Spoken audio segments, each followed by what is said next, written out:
Salam sejahtera bagi kita semua, kiranya saudara-saudari beroleh sukacita sepanjang hari ini. Sebelum kita mendengarkan firman Tuhan, kita terlebih dahulu bersatu di dalam doa, kita berdoa. Terima kasih Tuhan atas segala kemurahan-Mu yang terus menyertai kehidupan kami. Kami mau mendengarkan firman-Mu, kiranya terangi hati dan pikiran kami. Biarlah firman-Mu itu dapat bertumbuh dan berakar dalam kehidupan kami, dan kami mampu melakukannya di dalam kehidupan kami. Dalam Kristus Yesus kami berdoa dan mengucap syukur. Amin. Saudara-saudara yang terkasih dalam Tuhan Yesus Kristus, renungan harian pada hari ini Jumat 5 April 2024 tertulis dalam 2 Korintus 8 ayat 9. Saya akan bacakan untuk kita semua, demikian bunyinya. Karena kamu telah mengenal kasih karunia Tuhan kita Yesus Kristus, bahwa Ia yang oleh karena kamu menjadi miskin sekalipun Ia kaya, supaya kamu menjadi kaya oleh karena kemiskinannya. Demikian pembacaan firman Tuhan. Saudara-saudara yang terkasih dalam Tuhan Yesus Kristus, tentulah setiap orang berlomba-lomba serta berusaha untuk menjadi sukses dan berhasil, menjadi kaya raya di dalam hidupnya. Tidak jarang ada orang yang mengorbankan orang lain agar dia berhasil dan menjadi sukses. Tentunya terasa aneh dan tidak masuk akal jika ada orang yang sudah mulia, sudah berhasil, sudah kaya dan sukses, meninggalkan semuanya itu agar orang lain menjadi sukses dan berhasil. Kalaupun ada, tentu kita sulit untuk menemukan orang yang seperti itu. Kalaupun ada, barangkali kita mengatakan bahwa itu sangat aneh dan tidak masuk akal. Saudara-saudara yang terkasih dalam Tuhan Yesus Kristus, apa yang kita sebut tadi aneh dan tidak masuk akal, justru itulah yang dilakukan oleh Tuhan Yesus Kristus. Di saat orang-orang berusaha semakin memperkaya dirinya, di saat orang-orang berusaha mati-matian mempertahankan jabatan dan kehormatannya, di saat orang-orang berusaha menaikkan level kehidupannya, Yesus justru melakukan hal yang sebaliknya. Dalam teks renungan ini dikatakan, Ia menjadi miskin karena kamu, supaya kamu menjadi kaya dalam kemiskinannya. Dalam Filipi 2 ayat 5-11 dijelaskan di sana bahwa Yesus tidak menganggap kesetaraan dengan Allah sebagai milik yang harus dipertahankan. Ia mengosongkan dirinya dan mengambil rupa seorang hamba dan menjadi sama dengan manusia.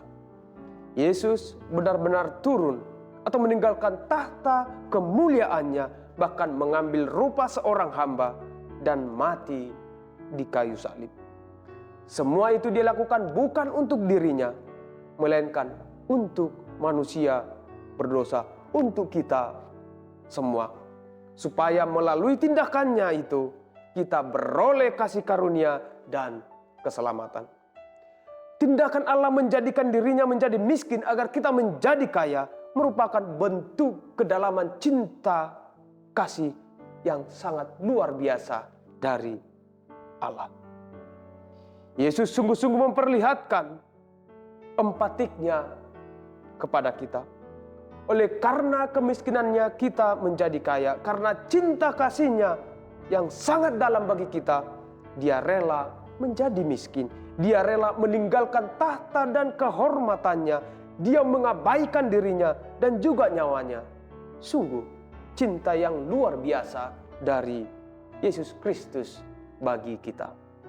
Saudara-saudara yang terkasih dalam Tuhan Yesus Kristus, tindakan Yesus Kristus menjadi miskin sekalipun Ia kaya, agar kita menjadi kaya oleh karena kemiskinannya, merupakan wujud dari kemurah hatian Tuhan Allah.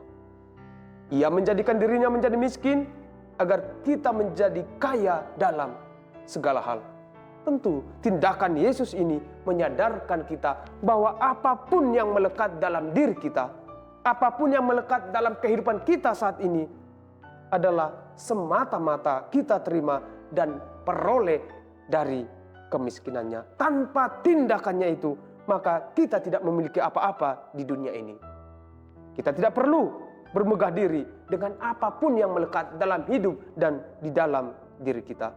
Kemurahannya lah yang melayakkan kita menjadi kaya dalam segala hal.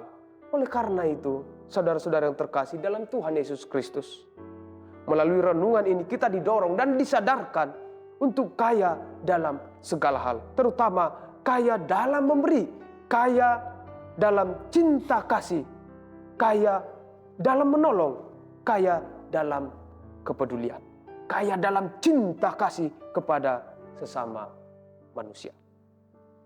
Kaya dalam hal ini bukan semata-mata kaya dalam hal materi.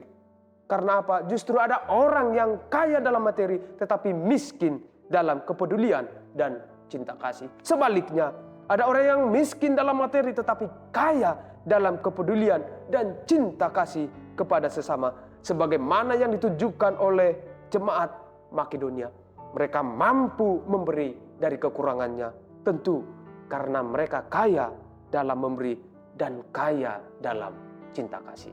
Saudara-saudara yang terkasih dalam Tuhan Yesus Kristus, kita semua telah menerima kasih karunia dari Tuhan Yesus Kristus. Semua itu kita terima karena kemurahannya dan cinta kasihnya yang tulus. Dia mengabaikan dirinya, bahkan menjadikan dirinya menjadi hina dan miskin, agar kita memperoleh kesempurnaan hidup dan keselamatan, agar kita menjadi kaya dalam segala hal. Tindakan Yesus ini menjadi panggilan bagi kita semua untuk tampil menjadi orang yang murah hati, yang peduli kepada sesama, yang mau berbagi dengan sesama, sebagaimana Kristus telah melakukannya untuk kita semua. Amin. Kita bersatu di dalam doa. Terima kasih Tuhan untuk firman-Mu yang boleh kami dengarkan pada hari ini. Biarlah firman-Mu itu menjadi kekuatan bagi kami. Biarlah Tuhan, Roh Kudus-Mu memampukan kami untuk melakukan firman-Mu di dalam kehidupan kami. Dalam Kristus Yesus, kami berdoa dan mengucap syukur. Amin.